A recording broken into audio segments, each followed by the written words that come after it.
Hidakapagi Wahuda Erang Regional Institute of Medical Sciences RIMS ki casualty section da mathau tawriba nursing da thikadar ni haibin ngoi amana Nongmei Utlaga Kihallubagi Erang RIMS Nurses Association akan momongda yaning da phongdorakle nursing ngasi ayu pungja khara sintha leptuna yaning da bi khongjang changchang khre ngasi RIMS ki complex institute asigi nursing na sangsan khiba khongjang aduga mari lenana RIMS Nurses Complex Institute asigi nursing na sangsan khiba khongjang aduga mari lenana RIMS Nurses Association RNS ki President Tongbram Sunita na hai ngarang numidang pung nipan lom taba matamda casualty section da ke Ratan Koba Masana RIMS ki thikada ni haizab myoy amana mahaki anaba myoy ama hidakapio haina mathau tawriba nursing da haike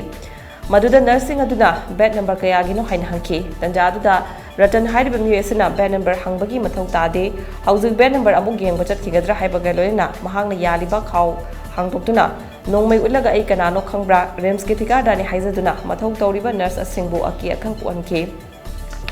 ana langsang aduda madudasu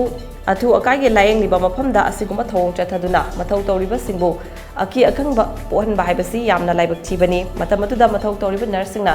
Kate Ratan hairiba myoy asigi anaba myoy aduda hidak kap loi haikiba leite hidak kap na ba bed number kayagi no hain hangkibani asumna ana langsang na mathau tawzriba myoy singbu aki akhang pohanduna damka tawba haibasi myoy ba khunai bu satabani ana laing lamda leiriba singbu sutabani haina lawi karigumba matamaduda asoi awai akhum tawnaduna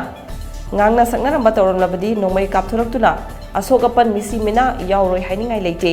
atai laing lagliba anaba singdasu aki akhang pohanbasi tawhaiba thabak nate maramaduna ngasi RNS na pungja khara sintha leptuna yaningda bi khongchang sangsinbani maramaduna khulai utuna aki akhang phawan bada January ba KH Ratan gi Nongmei paibi license adu kakadabani loinana RIMS ki thikadar oiramnabadi mahak cancel togadabani amadi chap chap action lokhatkadabani haina Tongbram Sunita na mari leniba singi maphamda taksalakle amaromda thodok aduda January ba KH Ratan police na phagatuna makhata ba thabak lokhatba haukre hairi pungara ge oina tingani aduga emergency ge oina di akhoi dum attend tawjari public ki nungai tabase haidi si akhoi thokta na bai damakta hujiki hairiba KH Ratan hairiba nupa hujiki Nongmei kano lami ba nupa je ma phare haire pharabani na akhoi na hujiki haijeri se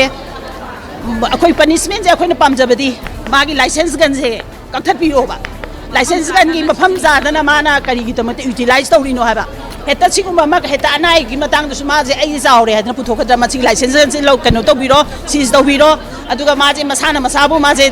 Tikadar ni RIMS ta tawani habem suma palli ba akhoi khangde ma tikadar ni adu dani ma masana self introduce wani aduna magi tikata bugi kenu su magi kakthap piro ba